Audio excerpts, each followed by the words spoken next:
All right, Texans heading into the matchup with the Dallas Cowboys. We heard DeMeco Ryan's talk. It's kind of the same old, a little bit of a bit, execute, all of that. A lot of coaches speak.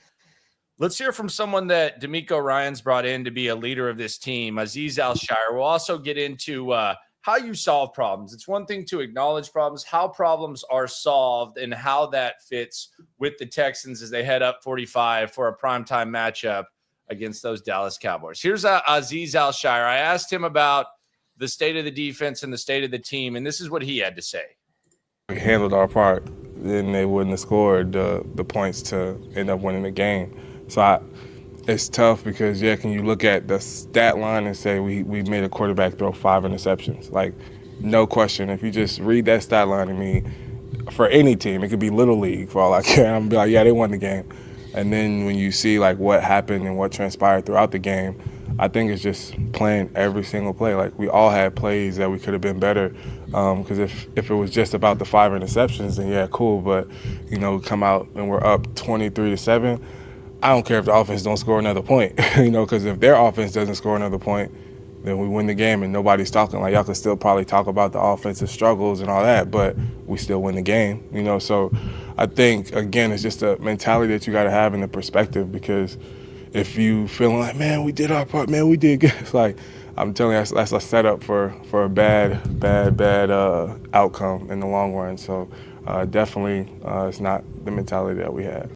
All right, there you go. So, I mean, that's crazy because I think the defense did do their part, but that's what it sounds like. Go ahead. I had a roller coaster reaction to this, though, because as he's starting, I'm like, gosh, I wish the defense didn't feel this way. Like, I wish they didn't feel like they had to be perfect in the second half. I wish they didn't feel like they had to get the job done and that they had some help. But then the way that he kind of wrapped it all up and finished it up is, if you start feeling this way, it's not going to be good for you in the long term. That was kind of like the punctuation on, like, hey, we're always going to feel like we need to do our job, because if we ever start to blame somebody else, then that's not good for the team. So I got a little worried there, and then Aziz kind of saved it with his little finish and his punctuation to the way that he talked about that. Yeah, and I think the key to this squad is going to be the defense. And I think that of all the things to hope for, I think this could end up being one of the better defenses that they've had, especially once it gets healthy. So I think, like, for how you feel about the offense, I think you should feel just as good about the defense. And they're not dependent on one guy. It's an entire mentality for the defense. So I like hearing Al-Shire. I like hearing Will Anderson. Petrie was good this week as well.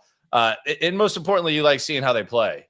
So the defense is in good shape, and I think it's only going to get better as they continue to get more and more healthy. So hearing him was I guess, accountable display by Aziz Al-Shire, but the tough part is the defense doesn't need to be accountable for much. Like, and look, DeMeco Ryan's in post game, he said, we got a little loose with how we were setting the edge on some of those things late in the game, and they got to run the again. Good teams, really good teams. There's a margin for error for both sides of the football, or both offense and defense. And the Texans don't have that for the defense right now because the offense can't be trusted. So, we could be critical if we wanted to of the defense, but it would seem pretty foolish after this performance that they had and that they put together. The offense is where the issues are for this team. And with this defense, Landry, there's still a little bit to me that could be unlocked from this defense as well, just because they haven't had the full crew all together, playing together for a long stretch just yet. So if you get Will Anderson back, Mario Edwards is back here pretty soon. Should play in this game against the Cowboys. And then once Kamari Lassiter's back out of concussion protocol, then you kind of get a couple of games with that defense together, and you might see even more from this defense than what we've already seen. Yeah, and we're not even counting Christian Harris, which could be in December. But yeah, there's that. I've kind of counted him out at this point. Like, I think he's going to play, but how much he's going to help, I have no idea. Yeah, we don't know what he's going to do. We don't know how they're going to fit him in because they've been using the Petrie role so well. One small thing, and we just had Al-Shire on the screen talking. They gave him a little bit of a break, gave him a little bit of a rest because they could trust Neville Hewitt for a couple of snaps. So maybe we don't get 100% snaps linebacker anymore with Azeez Al-Shire. Yep. Now on to the offense. All right, now after all the good stuff, let's go through the autopsy of the rotting corpse that is this offense. Damn it, Bobby. So I thought about this, and the offense is getting a lot of attention. And I think that the problems with the offense, there's three ways in which you can solve ongoing problems. Not like, this just happened one game, but ongoing problems that we've seen the last 4 weeks. There's three options to solving problems. And I want to get into these, and I just want you to tell me, like, which of these do you think fits what's going on with the Texans? Option one to solve ongoing problems is you change something. And that can be someone else calling plays. That can be changing your shoes. That can be changing your hat. That could be changing anything. Change something is option one. Option two, and it can be multiple. Option two is self-improvement. So improvement within. Like, you've seen times where this guy struggles and then all of a sudden he starts playing better. Self-improvement on the guys that are struggling. So change something or self-improvement. And then option three would be new additions. We talk about trades. We talk about lineup changes, new additions. I'll start with option three, new additions. You're getting Nico Collins back. So naturally that will be one thing that the Texans will have. They'll have Nico Collins back. DeMeco Ryans basically said the obvious, that when you get a really good player back, that helps everything around. So that's going to happen. Do you see them changing anything, and do you see any self-improvement with the guys that have been struggling? I think those are the two options that we go to. The change something, yes, I see them changing something. It's not going to be the offensive coordinator, just because I don't know that fixes that change. Doesn't seem that it's going to fix what's going on. Look, it took them 9 weeks to change an offensive lineman. It's not going to take them 10 weeks to change an offensive coordinator. So it's not going to be that. But there are some things within this offense that, hey, you're going to have to change your approach because you do have Nico Collins back. So that's a change. And you've got to stop doing things that aren't working. So, hey, if running left's not working, throw a couple of run rights in there. Like, there's got to be some minutia change within the play calling. And maybe that falls under the self-improvement category for Bobby Slowik. But the five guys blocking got to just play better. So that falls into the self-improvement category as well. I will say this. They give this offensive line that they put out there on Sunday Night Football against the Lions, they give this line one more game. And if something doesn't click with this line, change something else. Try something else. Put another body in there. Have a difficult conversation in that building about Shaq Mason and how bad he's playing. And maybe think about doing something else at right guard. Because if this line that they put out there on Sunday goes out there against the Cowboys and it's slightly better pass blocking and they can't run the football, then it's not the line for them, and they've got to go about changing more things along that offensive line. Here's my fear with the offense, because I think self-improvement is the one that I feel the least confident in, unless we're just counting CJ Stroud. I think it's inevitable that CJ Stroud ends up playing better with or without Nico Collins, and that might be the most important thing. But here's my fear with the offense, with DeMeco Ryans' offense, and with the offense as is. I fear that winning is just enough for them. In other words, I feel like you can see what you saw against good teams like Green Bay, good defense like the Jets and the Lions, and then all of a sudden you go beat the Cowboys, you beat the Titans, and you beat the Jags, and it's like, see, we've improved. And winning is just simply enough. Like, DeMeco Ryans has not struck me right now on the offensive side of the rock as someone who, in a game where you beat a team by 2 points that you're supposed to beat, looks at anything on the offense and says, we can improve this. Maybe that's unfair, but that's just what I've seen. Like, against Green Bay, they after the Green Bay game, or at the Green Bay game, they said something along the lines of, the offensive line was better and we improved, and it was actually worse. You just didn't allow as many sacks. So that's my concern with the offense is the improvement. You might not like, there's a chance they could play the exact same way the next 3 weeks that they have the last 4 weeks, and they can win the next 3 games. Like you can literally play the exact same way, put out the exact same effort, and you can win the next 3 games. But then when you start facing Baltimore and Kansas City, it's like, well, why are we struggling all of a sudden? I just don't know that there's really a proactive approach with this offense.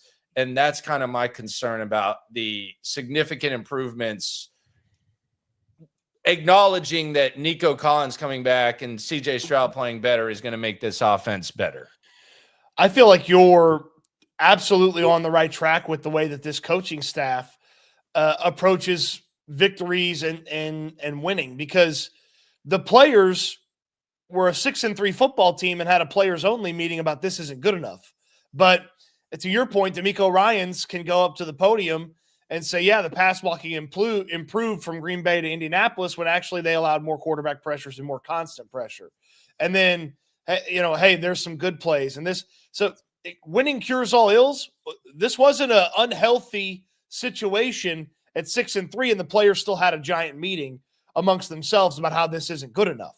So I do wonder if there is a disconnect between the players and how happy they are with the performance, and with coaching staff and how happy they are with the performance. Look, winning football games is never a bad thing, but you could win football games and still get better after wins if you're a really good football team, which the Texans, I don't know, have shown that they're a really good football team in a long time. Yeah, and I think CJ's play can elevate and even overcome some of these things. I just don't know that they're gonna, like, the good teams are put in position no matter what. Like the Chiefs are put in position to reach their full potential on offense, and Patrick Mahomes can sometimes bail you out. Like I don't like it being one or the other. And with the offense, there's just so many examples of one of the other. It's, well, the run blocking sucked, but you know what? The pass blocking really improved, and you're almost getting an attaboy. Or, hey, they run blocked really well, but the pass blocking sucked. Like, it almost feels like I just wish we didn't have to pick an either or when it comes to the offense, because on the defensive side of the ball, you don't have to. But that's just kind of where I'm at with the offense and the concerns. But I don't think it's like too far-fetched to think this team can play well. I just don't. I don't know that like they say they got to watch the tape. They say they got to execute. DeMeco gives off the vibe, and really the actions of Bobby Slowik and the offense give off the vibe that, hey, we won, so all is good. Does it give you like there's almost two different bars for the offense and the defense, where it's like the defense kind of is held to like an excellent standard, and the offense right now is held to like an enough standard? Like there's two different E's: excellence for the defense and enough for the offense. Whereas you kind of want them both to be held to the excellent standard. Yeah, and there might be a make-do factor. Like I find it hard to believe that DeMeco and Bobby Slowik don't know that this offensive line kind of limits you. Like so I feel like it's also dealing with reality. Like, as much as I sit here and say stuff, like, I don't think you've got to understand. Like, I don't expect DeMeco Ryans to go out there and say that his offensive line sucks. I don't expect him to go out there and say that they're the best offensive line ever. There is a balance, make and do with what you got. And the reality is maybe the offensive line is just really the root of the problem, and that's why you can't get there. Frankie is Swarm in the super chat. You ain't never hate. Swarm. He says, think we signed Irving because Mason is on a short leash. Is that Cam Irving? I saw he worked out. I didn't see that he got signed. Yeah, I don't think, let me put it this way, the leash would have to be broken for that to have anything to do with it. It could be a depth move if they bring in Cam Irving. He's been bouncing around a lot. Also, why did he have to work out for this team if they had him in training camp? I don't know. How long has he been gone, man? That's a lot of time to grub, dude. So like check to see if he's been on the couch or not. You get me 5 weeks away from the damn facility. Just watch what I come back looking like. I mean, that's a lot of time to grub. That's a lot of time to sit around. A lot of time to not be in shape. A guy like Cam Irving, he had a job in training camp, and then doesn't have a job anymore. Like, did he do a short-term rental for training camp and then like, okay, I can extend it if I make the team, or like, does he just, set up shop here in Houston and then hope like his next opportunity comes not too far away? Like, I'm always fascinated by like the fringe players that like stay hot and ready, the moving parts that are associated with them. Like, I mean, does Cam Irving have a house somewhere where he just goes back to it, and then wherever they call, he just gets to where he needs to go? Like is he waking up and doing drills in his? Yeah, does he have like an O-line coach and like a workout coach, or is he just hitting like the Anytime Fitness down the street, just like hope they call? Rich Boy J, oh Lord, he says CJ needs to pull a Kenyon Green on Shaq Mason. He wants him to go hurt him, fall on him. He's saying, is that where we're at? Go pull a WWE and attack him in the parking lot when he's coming in. Who's that masked man that beat up Shaq Mason? Who is it? He was wearing a number 7 jersey. Who do you think is Shaq Mason's backup? I would suppose it would be Nick Broker, because that's where he had played some in training camp, but I wonder if they'd have to go full on shuffle. Kendrick Green or something. Well, I wonder if they would then take Kendrick Green and put him at right guard, or take Scruggs and put him at right guard and put Kendrick Green at left guard. There'd be some shuffling. Because when we were talking about Kenyon Green, it was kind of clear. It's like Kendrick Green is his backup, we thought. Juice's backup is Patterson. Mm-hmm. Titus and Tunsil's backup is Blake Fisher. I was thinking about this with Shaq Mason because I remember I'm going to bring this up, but I remember telling you at camp, I looked over and I said, dude, Shaq's not good. Yeah. And you're like, what are you talking about? I'm like, dude, I'm telling you, man, like the guy he's moving like the washed up lineman, like the Matt Khalil type. Like he's not good. Like look at him going. I always look at like how these old guys are going like during breaks. Like, do they have a hop in their step or not? And I was like, man, he's not what they were talking about. Because remember when there was that stretch where I think Juice, Titus, all talked about how Shaq Mason was like one of the most underrated offensive linemen in the league. Do you remember that? Because that happened. That happened with multiple guys. But I just said, man, he's cooked, man. He's getting old. He's been there for a while. He's been doing this for a minute, man. And he was at Georgia Tech. I mean, they were like, that was like when they were running like every play. But I don't look at it. I don't know who his backup is, dude. Like I can't definitively say who's coming in if Shaq Mason leaves the field. I mean, take it for what it's worth. The unofficial depth chart all season long has listed Nick Broker, and Broker's been on this team. He hasn't been active much, but he's been on this team since they claimed him off of waivers before last season started. So they clearly see something with him. But Broker played some right guard on the second team in training camp, but he also played some right tackle. I mean, I feel like it'd be full-on shuffle situation if Mason couldn't go or wasn't playing, or they were going to bench Shaq Mason. Yeah, I think this is one of the best comparisons. He's Justin Britt, 100%. Yes, like I think that's a good comparison there. Kind of one of the veterans, respected. Yeah, but Britt was never good. That's true. But I'm talking, but like at this point in his career, I think it's important to note Shaq Mason was good last year. Dude, it's a long ass career. Like it's a long ass career. Like you start like feeling different when you're in your 30s. Like Shaq Mason is carrying around 300 plus pounds. He played at Georgia Tech. He played in New England. That's a lot of football. He went to Tampa Bay. Like he basically never misses games, dude. Yes, it happens. Like it happens. But yeah, he has been good. I'm not trying to take that away from him. Yeah, he was good last year, and not many guards played more football than him last year, and he ended up as probably one of the top 20, 25 guards in football, and then he showed up this year, and it's all gone. It's all gone. And I don't think that it's a mentality thing with him. I don't think there's any like mental block that Kenyon Green was going from. By the way, I think Kenyon Green's going to end up being I think his best football is ahead of him. I just think it has to be somewhere else.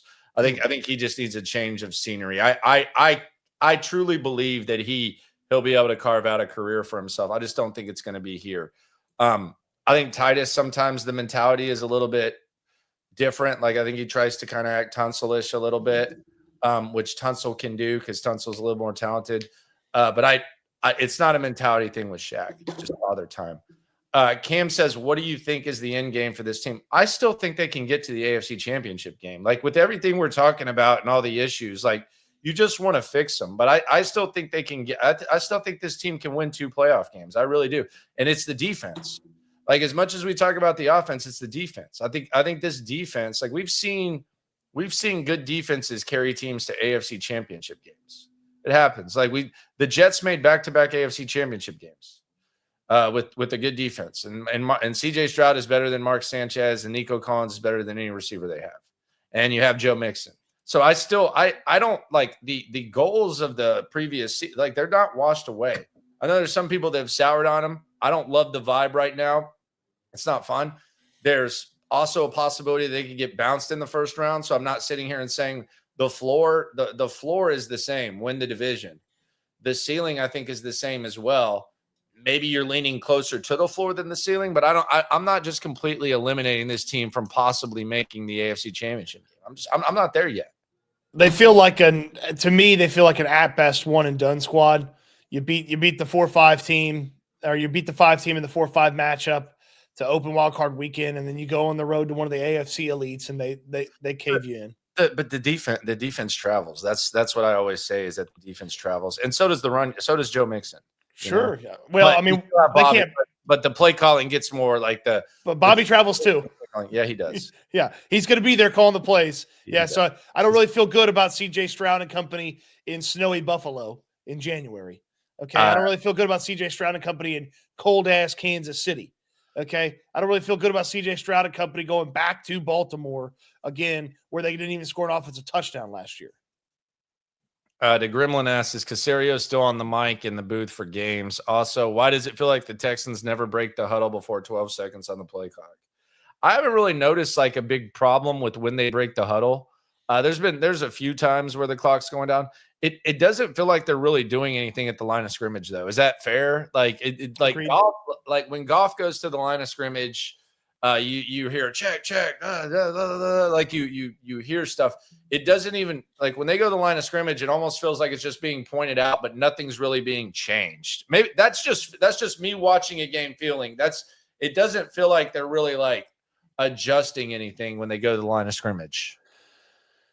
I agreed, and it doesn't feel like they have purposeful like motions that you see from some of these other creative offenses across the league. No. It's very rare. It's very rare. Yeah. And they feel so bunched up so many times. Well, they do. They are bunched up, and they actually lead the league in I think Sam of the Chronicle put this out. They actually lead the league in running efficiency when they're spread out. Wow. But they've been really bunched. Like, they've had 8. Like, when they have 8, it's really bad. Go look at Sam's thread. It was a really good thread. He went in depth and went like in the nerdy ass advanced stats. Sam, I quote tweeted it yesterday. Let me pull it up because it's actually cool. I think people will actually enjoy this. Sam Warren. And Sam does a good job at the Chronicle, so I want to give him some love. He didn't start out too well, but he did a good job. Nothing to do with his work. He just kind of fainted on the first day of the job. So yeah, you made it sound like he was a bad rider from the beginning. He fainted, and luckily he was wearing a backpack, and he was all right. That heat got him. Yeah. So here's Sam's breakdown that he has here, and he goes through all the stats. He says the inside 7 defenders, talking about Schultz, 2nd and 8. He goes down on that. Here we are. The Texans run from normal splits. They lead the league in EPA. So there you go. Yeah. If you don't know what EPA is, it's a stat that boils down how effective a play was in helping you win a football game. Yeah. So when they run from normal splits, they're good, but when they're bunched up, they're not. So this is a really good breakdown. Shout out to Sam for it. But yeah, check it out. I thought that was pretty interesting that he and it's kind of weird that a first year writer out of Syracuse / the Bay Area knows this, and Bobby Slowik doesn't seem to know it, which is kind of. I want to ask this before we get the hell out of here and get ready for practice. This is weird. It's weird that it's Thursday because it really feels like Wednesday because of. Dude, I woke up today thinking it was Monday. Dude, I took the trash out yesterday, and I was like, "Am I doing the right thing?" The triple prime times have really thrown the schedule into chaos.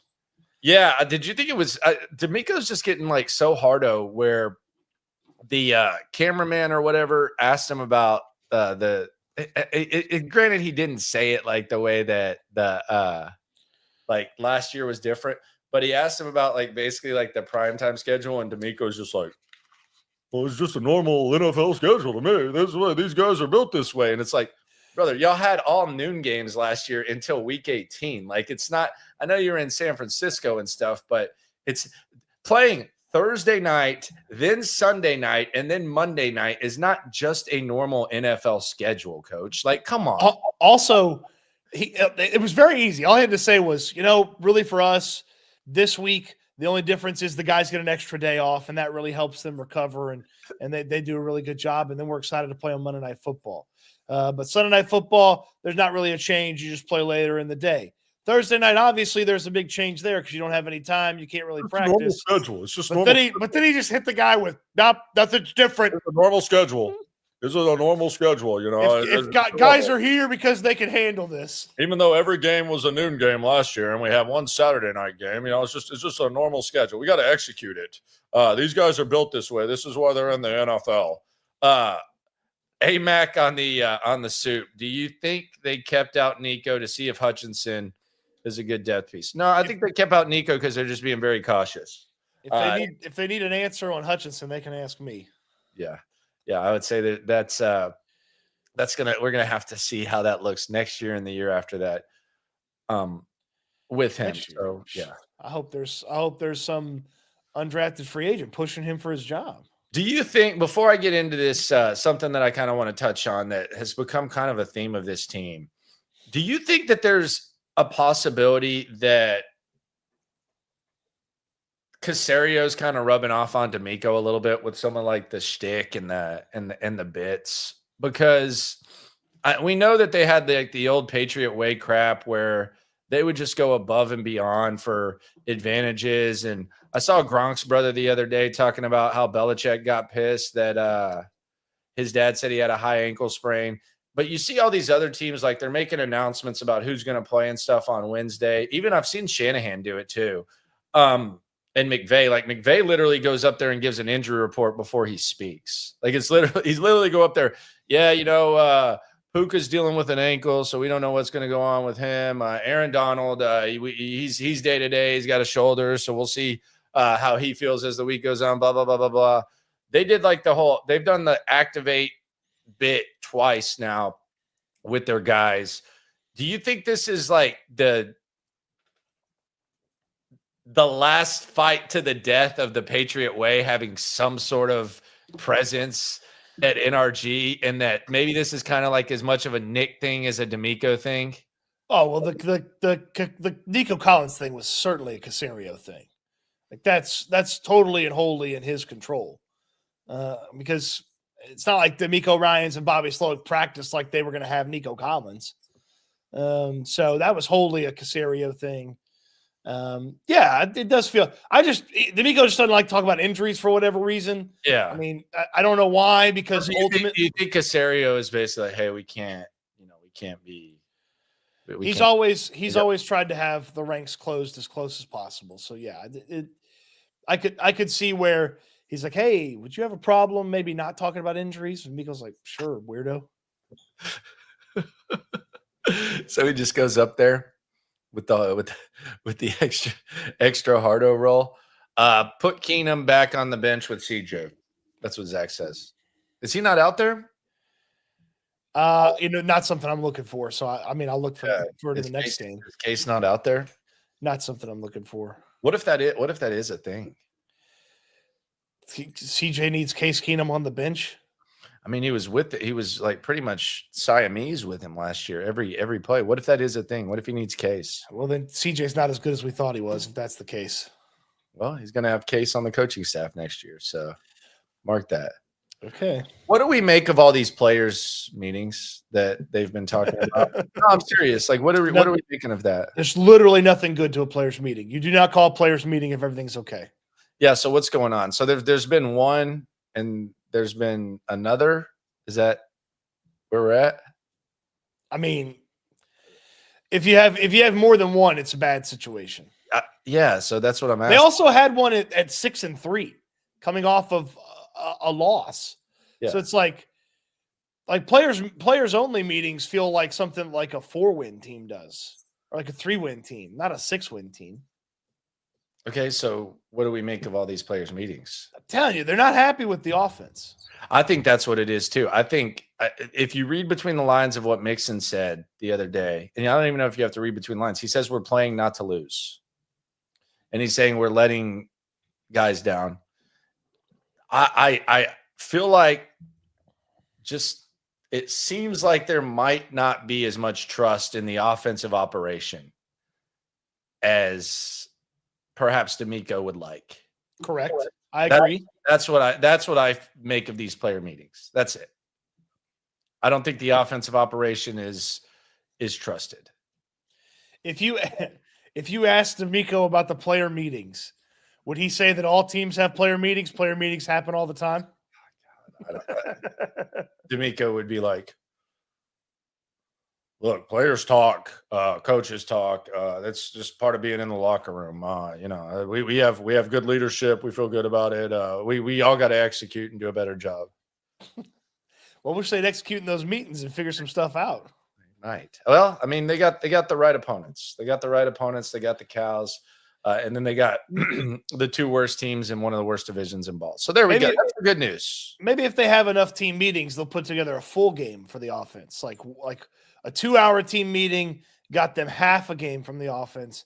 Maybe if they have 2 2-hour team meetings, they'll get a full game, or 1 4-hour meeting.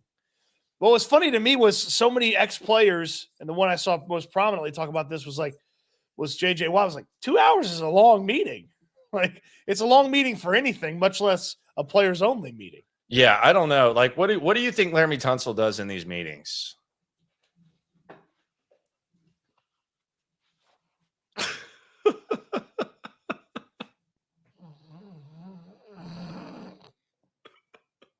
Laramie, huh? That's what Laramie does in the meetings. Here's Titus. I'm not looking at Twitter. I'm not looking. Did you see that? Did you see that thing on Twitter? I'm not on there. Someone told me. Someone told me. Someone told me. Someone told me. So there you go. Practice coming up today. We'll give you the update at 12:30. We'll hear from DeMeco Ryans at about 2. Open locker room as well. So we got you posted. On to Dallas. 8-point favorite. The morale up I-45. Not good. So they are in the right spot to get some dubs. Now, I've been told, though, that I've been cutting you off on your trademark the last couple of days. Here's what's happened. We have this awkwardness when we end the show, and I'm trying to time it perfect because you have to hit end stream, then you have to hit it. I'm trying to time it perfect. I've been cutting you off on your trademark. So let's see how we execute this. All right. Always remember, when it comes to this Texans stuff, we're all in it together. Eat good, sleep good, be good. We'll talk Texans again